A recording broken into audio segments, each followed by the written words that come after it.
Hi everyone, welcome back to On Coffee. I'm Vahe, your favorite host, and today I'm with Dr. Robin Reschke, a physician scientist working at the intersection of dermatology, immunology, and oncology at National Cancer Center for Tumor Disease at Heidelberg University Hospital and German Cancer Research Center. Robin, great to have you here. Yeah, thanks for inviting me. I'm really excited to be here. So before we jump in, I want to share the story of how people first found coffee. Legend says an Ethiopian herder, Kaldi, noticed his goats getting energetic after eating red berries of a certain tree, like coffee tree. And then he also tried the coffee beans and also get the energy. Then he gave the beans to the monk of a monastery. The monks then grounded the coffee, and from there we got the magic drink we're drinking today. So cheers! It's Cheers. really honored to have you here. Thank you so much.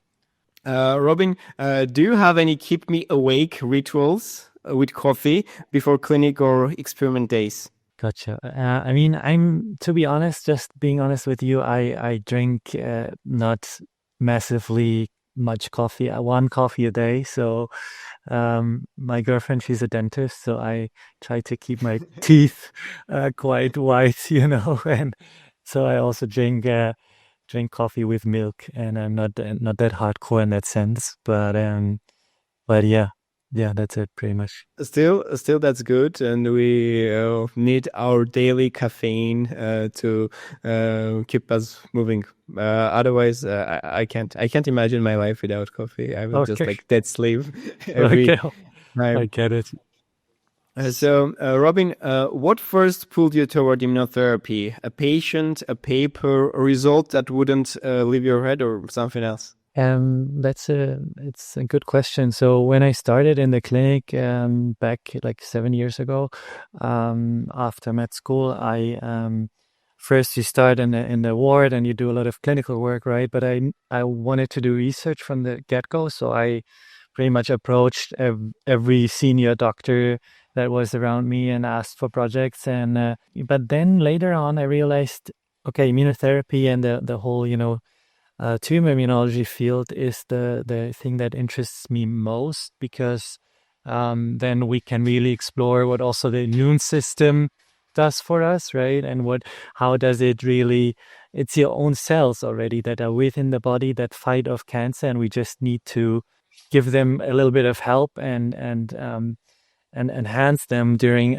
or giving immunotherapy. So that concept, that was explored by Jim Allison and others, I really found it super, super fascinating. And that's why I got hooked on this kind of research and did more and more, That's great. Thank you for sharing. If you were explaining your work to a friend over dinner, how would you describe dermatoimmunology in plain language?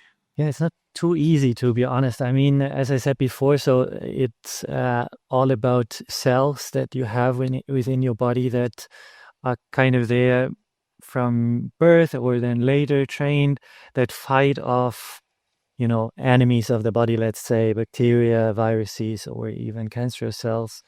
And then in dermatoimmunology, it's what do the immune cells do to, fight against the pathology, like a skin disease, can also be a conservative skin disease such as psoriasis, but also what do they do to trigger these diseases? So it's kind of a yin and yang balance of stimulation and then also regulation. Yeah, that's really interesting field and very dynamic. Yes, like it's developing very fast. We have new treatments. Like immunotherapy is quite new for in dermatology. So it's really fascinating how this field moves so quickly.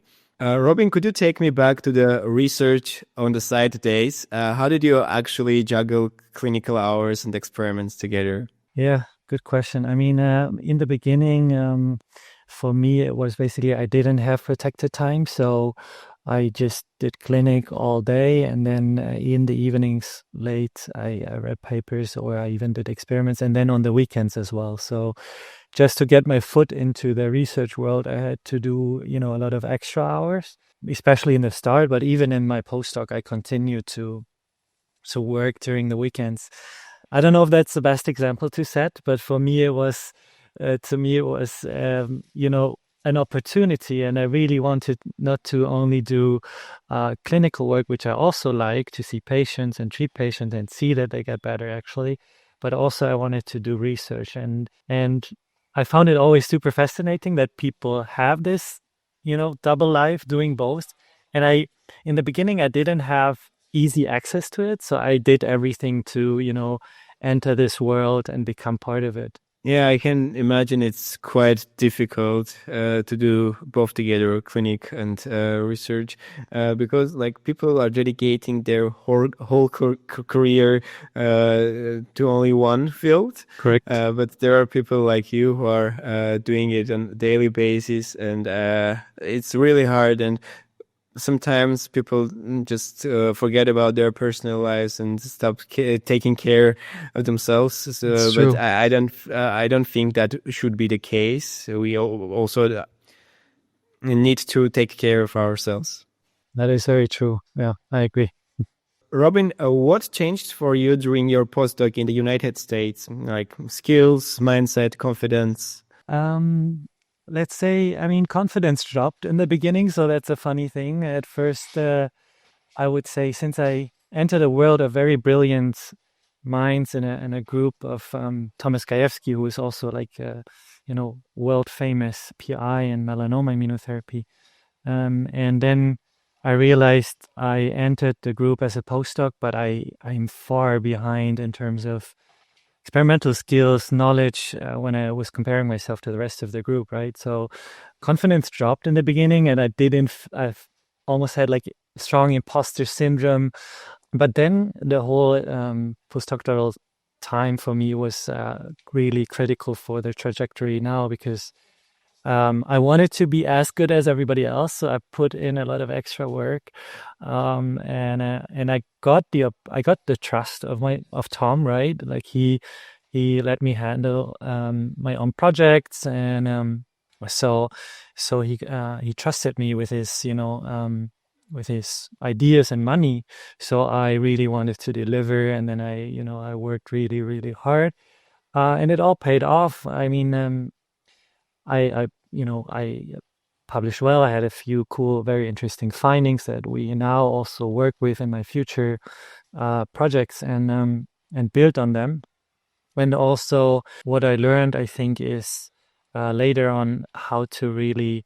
I mean, these people in the States, especially the Americans, they are so brilliant in telling research stories in a very intriguing way that people also listen to them, and they are very, as you said, confident. So they are really confident when they give talks, and it's the same way when they write. So I really try to imitate that a bit, and learn from it. And I think that is a very critical skill to have for being successful in the research world, because it's so complicated, and we try to bring it across to other people so that they understand, right? So that's quite challenging. Yeah.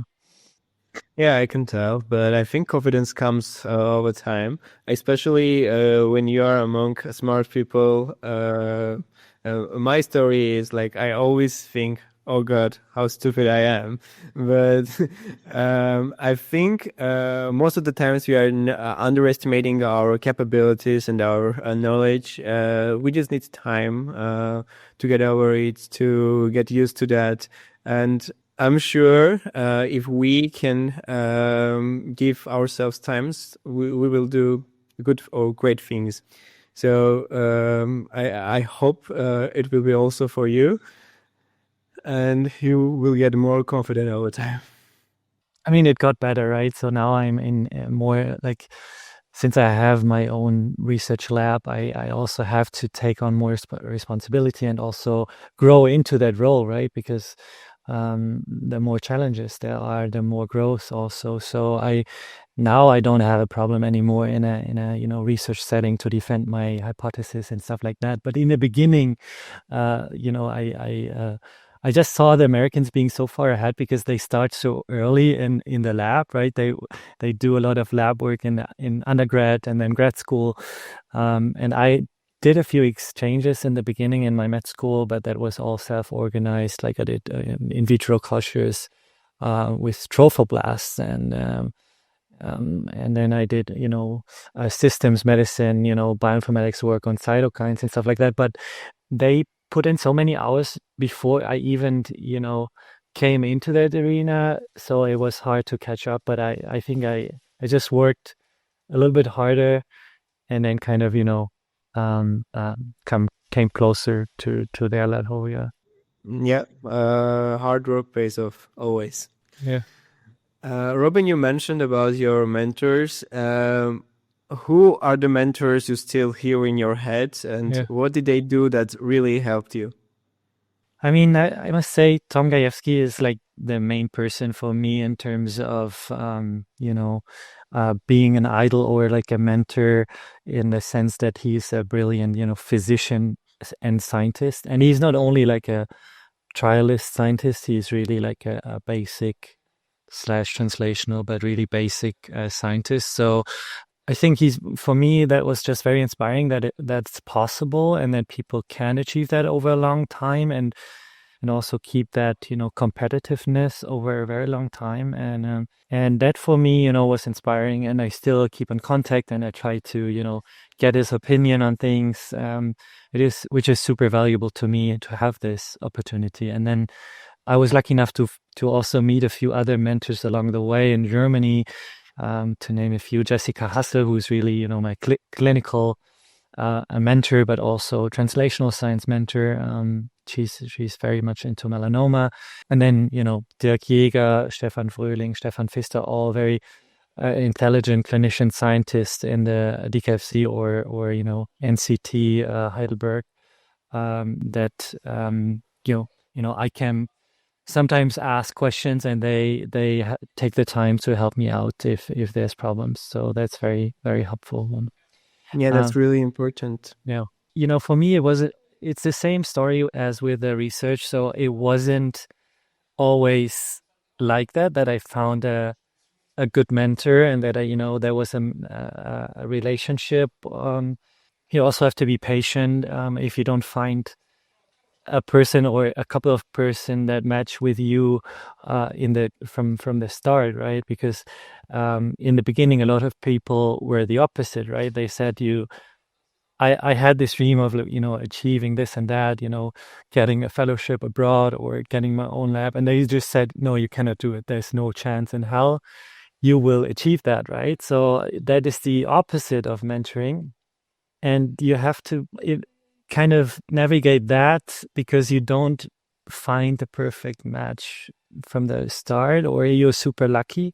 I mean, it's for me, it's the same, right? With for example, a partner, you always have to, see and wait and see if you find somebody that really, matches your vibe and your personality, and you have to be patient. You shouldn't give up too early because there's always people also saying no, right? So Thank you for sharing about that. Actually, you also answered my next question. I wanted to ask any advice for someone who feels under-mentored.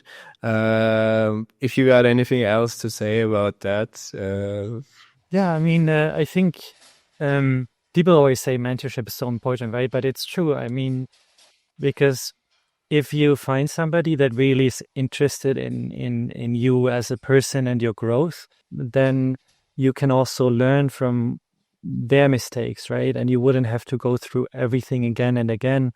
So I think it's very valuable, but don't give up, right? If you don't find a person in the first years, it doesn't matter. Just keep going. And eventually there will be somebody that is perfect or close to whatever perfect to you. But yeah, I think people who are really, interested in things, they should just continue and then it will happen eventually. Yeah. Robin, now you have a lab, and I guess you should have mentees also. Anything you do regularly that works for them? what are your experience with your mentees? Yeah. It's not one thing that fits everybody, to be honest with you. So what I do with everybody is that we meet once a week, mostly, sometimes once every 2 weeks. But then I try to meet them often to see where they're struggling, and then talk with them. And but then every person is so different. So I have a couple of students now, right, and then PhD and MD students, and then also a TA, and everybody has a very different personality. So you have to adapt your mentoring style a bit to the person's background. Also, when they come from different cultures, our lab is quite diverse. Also, you have to take that into account, and it's not always easy. So, like, because when you work for yourself, when I didn't have students that I supervised, I just knew, okay, there's this thing to do, this deadline, and I just got on with it, and I got to work, and I finished it, and it was a very simple equation, or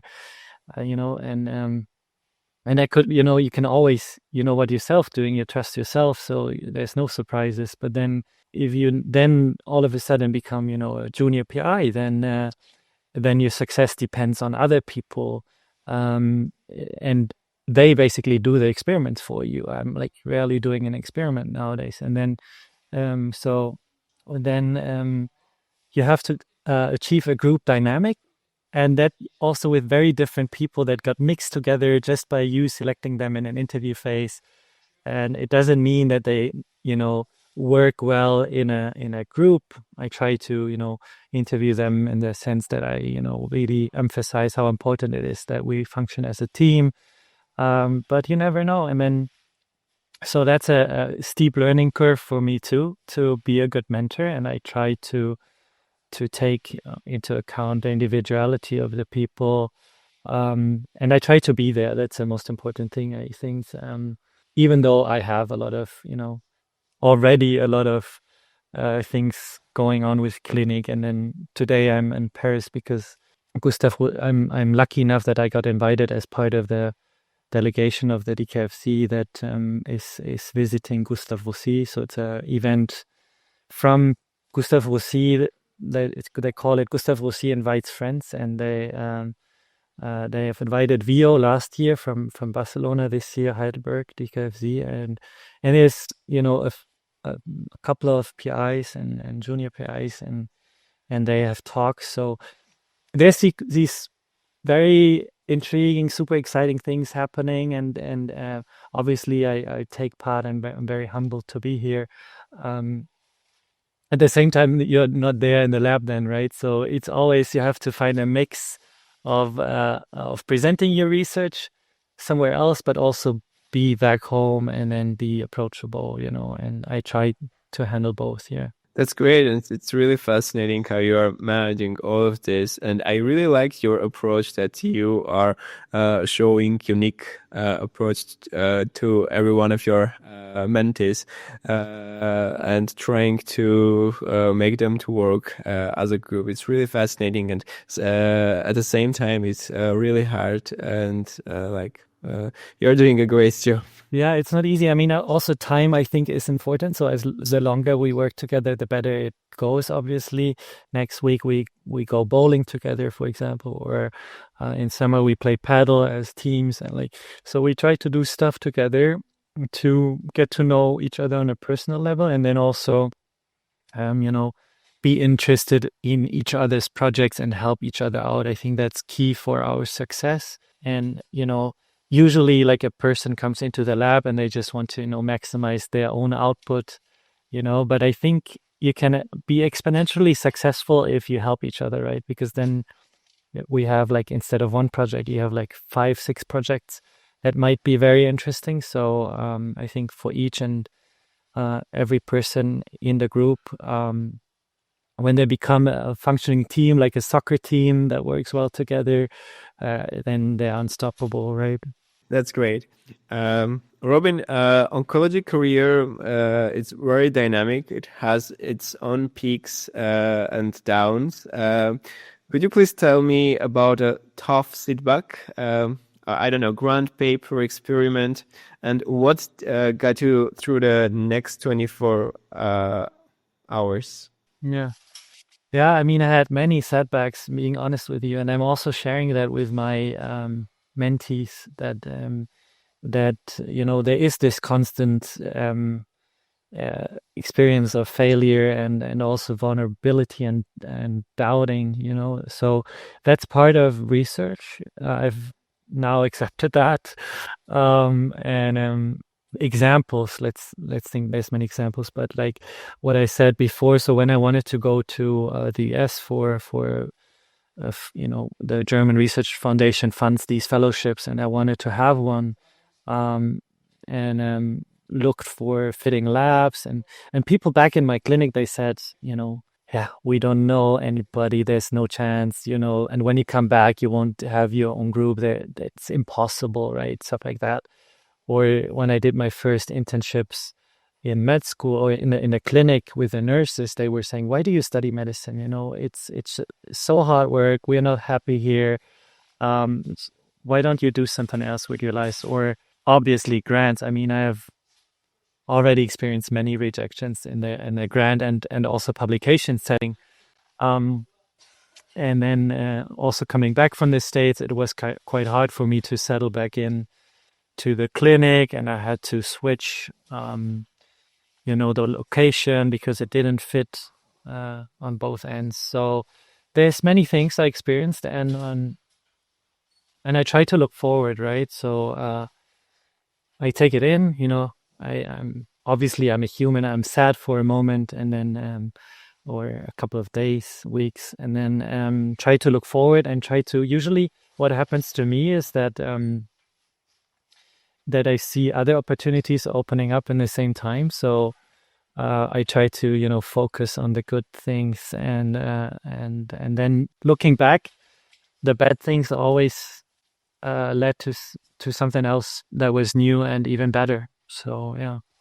So recently, I've read a quote. I don't remember who said that, but it says like, "It doesn't matter how many times you will fall. What's matter how many times you will rise and continue going." Yeah. I think it's really beautiful, and that's explain the science and the life.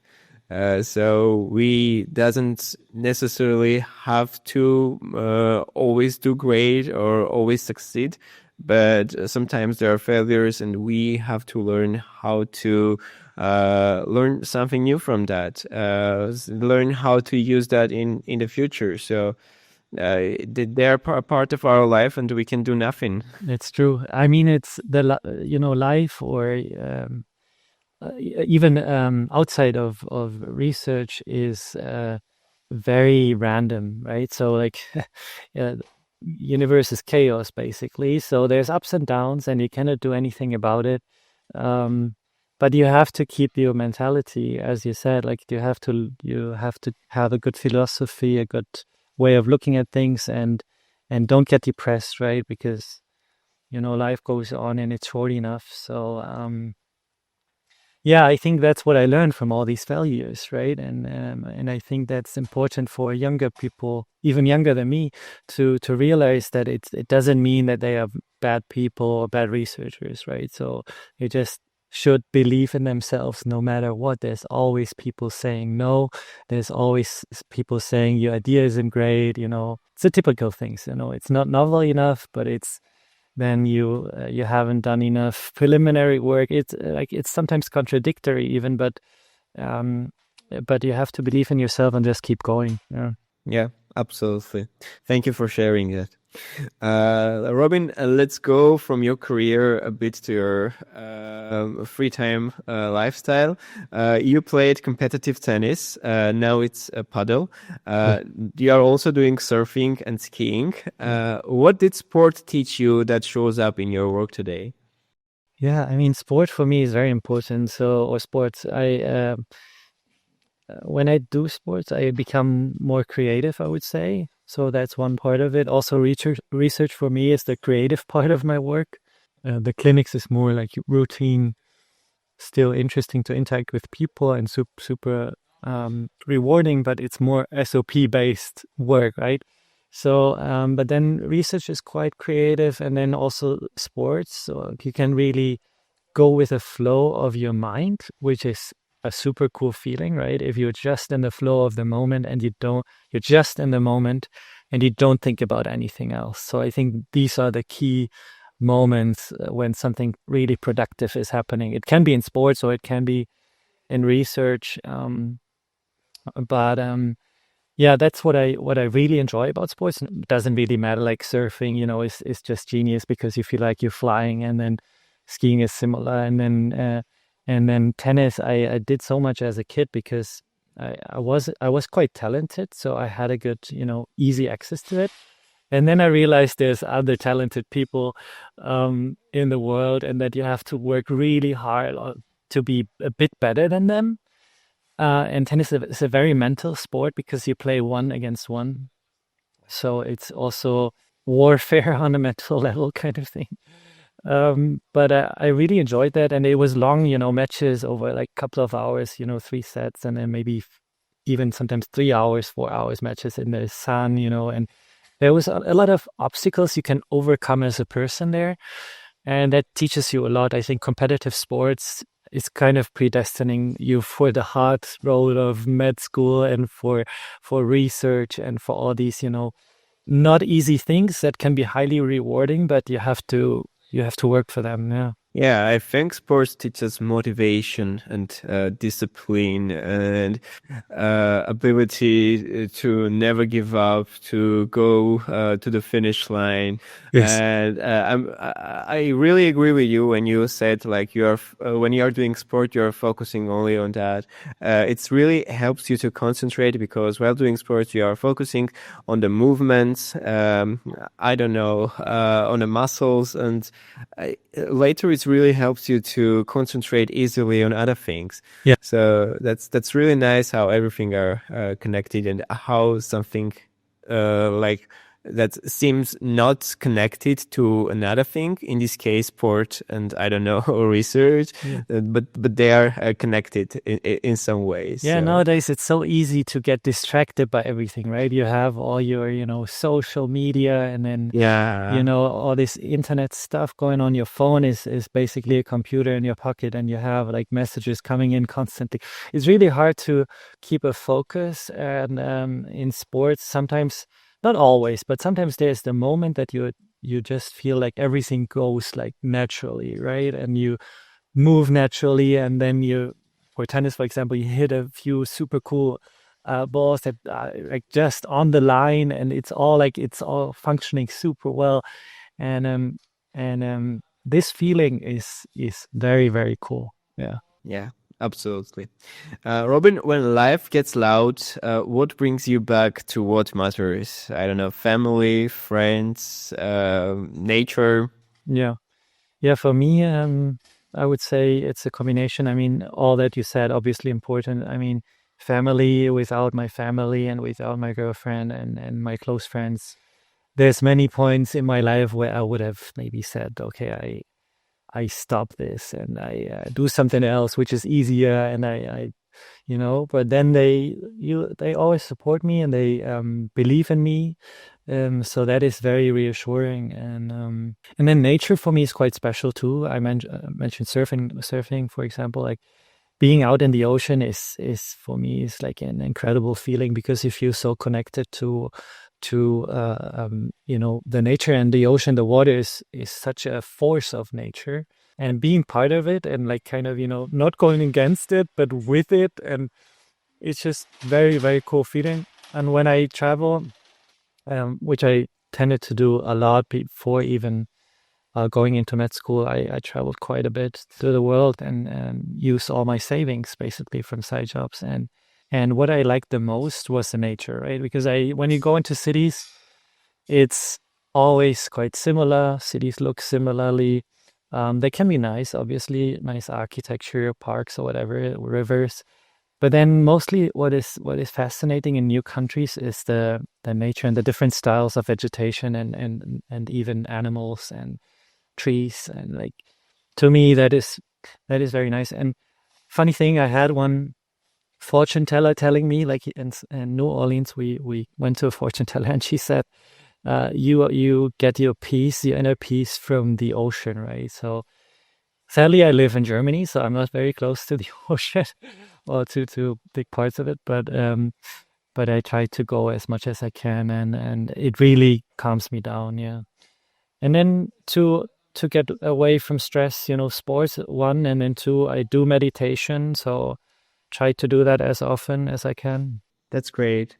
That's really important to have all of these things in your life to distract you from the hard clinical time and research, because sometimes they can really get overwhelming, and in order to not get burnout, you have to do something else, chill and ease your mind, and I don't know. And yes, nature is a fascinating thing, and sometimes we are underestimating its power to calm ourselves. Definitely.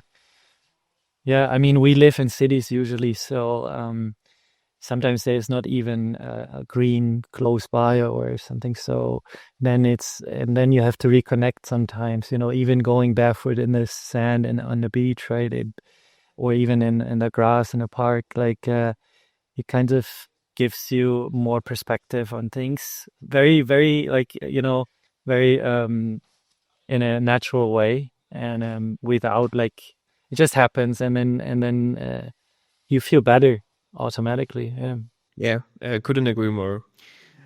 And Robin, my last question, imagine a med student stops you in the hallway and says, I want to do your job in 10 years. What should they do this month? Oh, that's a hard, tough one. I mean, it's so I'm not here to brag about anything, right? Like, as I said, I had many downfalls, many obstacles, and so um, I think there's not a recipe for success, because, as I said, everybody is so individual, and also their timeline can be very different. So I don't think they should copy what I did, but the one thing that could be very useful is that you believe in yourself and you don't stop if you're interested in something. So it should be connected to a natural interest that gives you intrinsic motivation, such as I was explaining with immune system, that for me was such a miracle that we can use our own bodies to fight off something like cancer that is deathly. So if somebody is really passionate about something, and I would ask these students to find something they are passionate about, and then just continue working with it, and then the rest will just happen eventually, and they should be patient. Yeah, but I mean, if there's specific questions like turning points of their life, I'm obviously happy to help and support them concretely.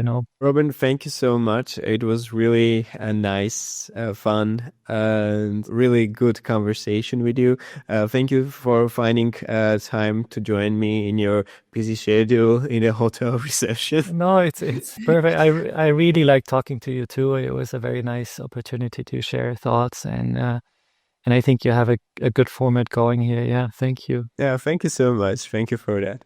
And to everyone listening, thanks for joining us on Coffee. If you enjoyed it, subscribe, share, and keep the coffee brewing. Until the next time, bye-bye. Cheers.